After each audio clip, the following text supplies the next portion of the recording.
Isolated margin को या cross margin को समझना बहुत ही ज़्यादा आसान है क्योंकि एक स्टैंडर्ड डेफिनेशन है। बट इससे पहले हम समझेंगे कि मार्जिन क्या है। मार्जिन बेसिकली प्राइस डिफरेंस है आपका बाइंग प्राइस से और आपका सेलिंग प्राइस से, या लेट्स से कि आपका सेलिंग प्राइस से और आपका बाइंग प्राइस से, आप अगर सेल शॉर्ट या बाय लॉन्ग कर रहे हैं। बट ओवरऑल जो स्टैंडर्ड डेफिनेशन है मार्जिन की, बेसिकली वो डिफरेंस रहता है किसी भी प्रोडक्ट के बाइंग प्राइस से लेकर जो सेलिंग प्राइस तक जो प्राइस डिफरेंस है उसके दरम्यान में, इस रेशियो को कहा जाता है मार्जिन।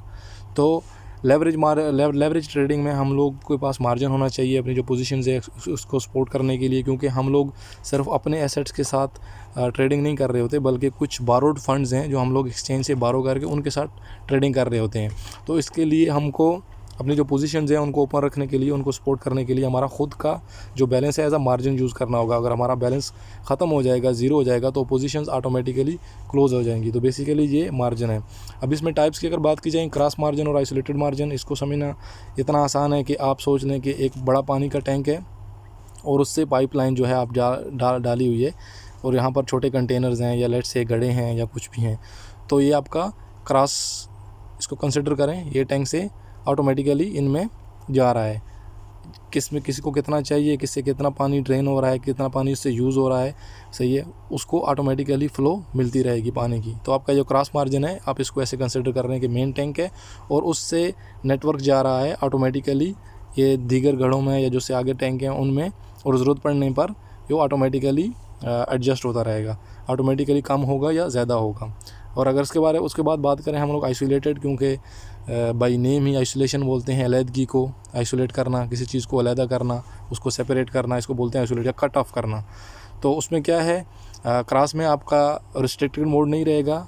जितनी ज़रूरत पड़ने पर अगर आपकी पोजीशन डाउन जा रही हैं तो ऑटोमेटिकली आपका ये जो मार्जिन है सब में यूज़ होता रहेगा। लेकिन अगर आप आइसोलेट लगा देते हैं, आइसोलेट में क्या रहेगा वो कि आपके पास मेन टैंक है, रिजर्व्स हैं, और उसके बाद आपके पास ये 4 गड्ढे हैं, 4 टैंकर हैं, तो आप अपनी मर्ज़ी से इसमें पानी डालेंगे। उससे डायरेक्ट कुछ पाइपलाइन का कनेक्शन आप बहाल करके नहीं रखे हुए हैं, बल्कि आपने मैनुअली इसमें पानी डाल रहे हैं, डब्बे से, बॉक्स से या किसी चीज़ से आप जो है वो पानी इधर से निकाल के यहाँ पर डाल रहे हैं। तो अभी आपकी अपनी मर्ज़ी है, इधर आप 10 डब्बे डालें, इधर 5 डब्बे डालें, इधर 3 डब्बे डालें, या इधर जितना पानी फिल करें, तो आपकी ख़ुद की मर्ज़ी है।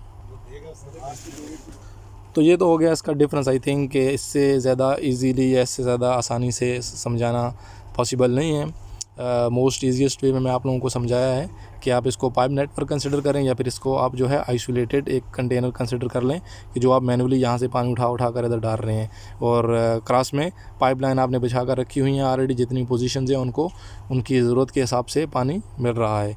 और रही बात कि कौन सा चूज़ करना चाहिए, इनमें से बेस्ट जो मार्जिन है कौन सा है, तो ये इंटायरली डिपेंड करता है आपकी ख़ुद की डिसीजन पर या आपकी सिचुएशन पर। बट ओवरऑल क्या है, अगर आइसोलेटेड मार्जिन हो, आइसोलेटेड मार्जिन में क्या होता है कि अगर आपकी एक पोजीशन बिल्कुल डाउन में चली गई और उसका अवेलेबल मार्जिन ज़ीरो हो गया, तो ओनली वो स्पेसिफिक जो पोजीशन है वो उससे इफेक्ट होगी, वो क्लोज़ हो जाएगी, तो आपके जो फंड्स हैं वो लॉस हो जाएंगे उस स्पेसिफिक पोजीशन में। बट अगर वो क्रॉस था और आपके पास इनफ मार्जिन था, इधर मार्जिन बहुत ज़्यादा था, तो नो मैटर कितना ज़्यादा नीचे गई आपकी पोजीशन, उसको फिर भी फंड्स मिल रहे हैं, रिजर्व्स मिल रहा है, मार्जिन उसको मिल रहा है। जो प्राइस डिफरेंस आ रहा है आपकी बाइंग प्राइस से और अभी जो करंट प्राइस है उसके दरम्यान में जितना भी डिफरेंस आ रहा है, तो आपका मार्जिन उस डिफरेंस को फिल कर रहा है, अवेलेबल है आपके पास। तो क्रॉस यूज़ करें। अगर आपके पास ज़्यादा फंड्स हैं, पोजीशन जो हैं आप अपनी प्रॉपर्ली मैनेज करके ओपन किए हुए हैं, तो क्रॉस यूज़ करें, क्रॉस बेस्ट है। अगर कोई लेट्स से कि मार्केट कभी कभी ऐसे होता है एक कॉइन बहुत ज़्यादा ऊपर नीचे जा रहा है, लेट्स से आज चेक करते हैं आज में कौन सा गेनर्स लिस्ट में होता है हमेशा। लेट्स से ये कल इधर कॉइन था 100% भी गया, यही वाला कॉइन। लेट्स से अगर कोई बंदा कल इसमें ट्रेडिंग कर रहा था और अगर फ्यूचर में ये अवेलेबल था और आप फ्यूचर में इसमें ट्रेडिंग कर रहे हैं, तो ऑफ कोर्स आप बहुत बड़ा एक रिस्क ले रहे हैं।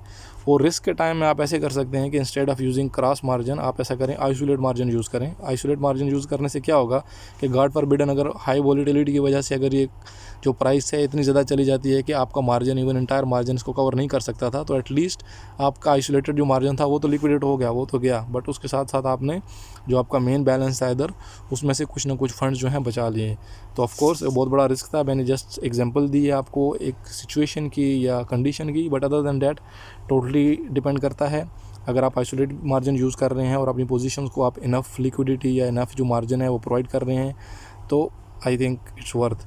और अगर आप जो है मैनुअली नहीं करना चाहते कि यार मैं सो रहा हूँ, मैं बिज़ी हूँ, हर टाइम में ओपन नहीं होता, मेरी पोजीशन हो सकता है 1 हफ़्ता तक 2 हफ़्ते तक ओपन रहे, और इसके साथ जो है आप इतना टाइम नहीं है कि बार बार अपनी पोजीशन को चेक करें या एडजस्ट करें, तो उसके लिए बेस्ट है कि आप जो है क्रॉस मार्जिन यूज़ कर लिया करें। क्रॉस मार्जिन में ये है कि ऑटोमेटिकली सब कुछ ऊपर नीचे होता रहेगा और आपको मैनुअली एडजस्ट करने की ज़रूरत नहीं है। आई होप कि जो डिफरेंस है, माइनर डिफरेंस है, समझ आ गया होगा। बिल्कुल माइनर सा डिफरेंस है, और मेन चीज़ सिर्फ मार्जिन को समझना था, और मार्जिन मैंने आपको समझा दिया है कि प्राइस डिफरेंस है आपका सेल एंड बाई में या बाई एंड सेल में। जो प्राइस का डिफरेंस है, डिस्टेंस समझ लें इसको, अगर इसमें $1 डिफरेंस है, इसको 1 किलोमीटर समझ लें, कुछ भी समझ लें, तो डिफरेंस है एक्चुअली। एक पॉइंट से दूसरे पॉइंट तक डिफरेंस का नाम जो है वो मार्जिन कहलाता है। तो किसी बंदे को अगर कुछ क्वेश्चन है फिर भी स्टिल पूछ सकते हैं। और अगर वीडियो अच्छी लगी हो या ऐसा लगा हो कि इस वीडियो ने आपको कुछ सीखने में मदद की, तो प्लीज़ सब्सक्राइब का बटन हिट कर दें। कुछ कमेंट में लिखना चाहते हैं, सजेशंस हैं, इंक्वायरीज़ हैं, अप्रिशिएशन है, तो आप लिख सकते हैं। और कोई नेक्स्ट टॉपिक या कुछ नेक्स्ट चीज़ के बारे में जानना चाहते हैं तो आप हैप्पीली कमेंट सेक्शन में लिख सकते हैं। Thank you so much.